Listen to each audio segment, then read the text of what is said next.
Good afternoon বন্ধুরা, কেমন আছো তোমরা সবাই? আশা করি ভালো। আজ আমার লাঞ্চ মেনুতে দেখো আমি কি রেখেছি। আজ তো বৃহস্পতিবার, তাই পুজোর কাজ অনেকটাই বেশি থাকে, আমি প্রতিবারই বলি। তো আজ আমার লাঞ্চ মেনুতে আছে গরম ভাত, দেখো একদম ধোঁয়া ওঠা গরম ভাত।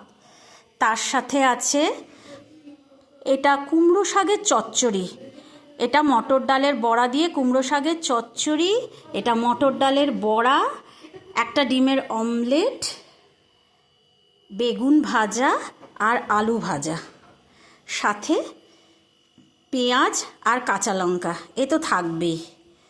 তো এই ছিল আজ আমার দুপুরের লাঞ্চ মেনু।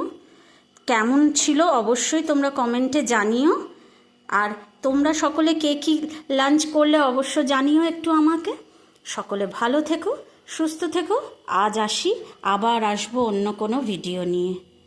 ততক্ষণের জন্য সকলে ভালো থেকো, সুস্থ থেকো, সাবধানে থেকো, আর নিজের খেয়াল রেখো। আগে নিজের খেয়াল রাখতে হবে, তারপরে সব কিছু। টাটা।